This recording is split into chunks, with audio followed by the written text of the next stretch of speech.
Welcome back. Joining us virtually is our financial expert, Nick Sapienza. Nick, good afternoon. Hey, Taylor. All right, so today we are talking about why it's so important to keep it super simple when investing our money. Yes, I could go one direction with that just in terms of like simplicity and just making that consistent. But I think the other thing that's more relevant today is just like what's happening in this current market, right? And it's really like a spectacle of a market right now. So we have like non-fungible tokens, cryptocurrencies, Elon Musk, Kanye West, SPACs, Dogecoin, meme stocks, GameStop, digital art. You can buy digital baseball cards. You can buy clips of NBA video clips on the blockchain. You've got just a crazy situation happening but it's pretty incredible to see. But this is the overall theme, and I think that no one has said it better than Josh Brown, so shameless plug here. On his blog, The Reform Broker, he wrote a post a few weeks back, and the title of it was perfect. It was, "Repeat after me, that sounds stupid, I'm buying some just in case." You could have ended it right there. It's like all you need to say about this market for 2020 and 2021.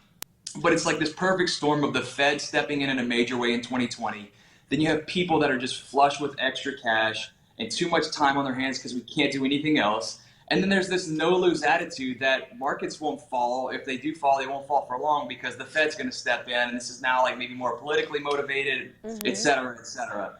So like this no-lose attitude. And then you have the lingering FOMO from people that have missed out on Bitcoin and Tesla and Shopify, and it's just compounded this whole thing. So I'm not going to make the comparison that markets are the same as they were in 1999. I wasn't there, right? I read about it. I know enough about it.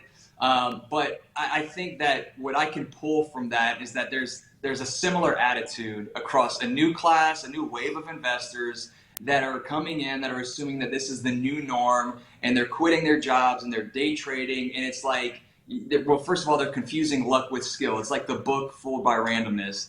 And then there's this attitude that if you just put money into the market, you put money into the machine, and it instantly spits out more money. And people are making money hand over fist right now, so it's hard to ignore, right? Yeah.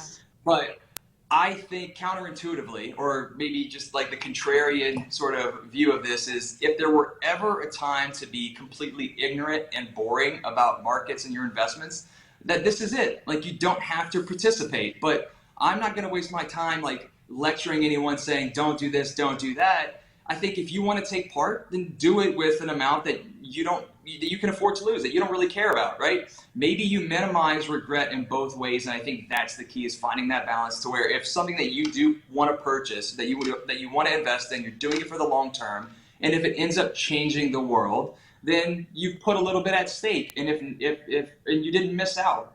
But if not, it's not going to really harm you financially. Absolutely. So again, beating the drum of keep it boring, keep it simple, buy your index funds, close your eyes, and invest for the long term. Simple beats complex over the long term, and that's the game. And just never forget the game. I think a lot of people are forgetting the game itself right now. Absolutely. Well, Nick, FOMO is definitely real, I'm sure, for a lot of viewers probably watching. Thank you so much for coming on to explain this. Thank you. All right, stick around. Before we go to break, Adam has a quick look at your forecast.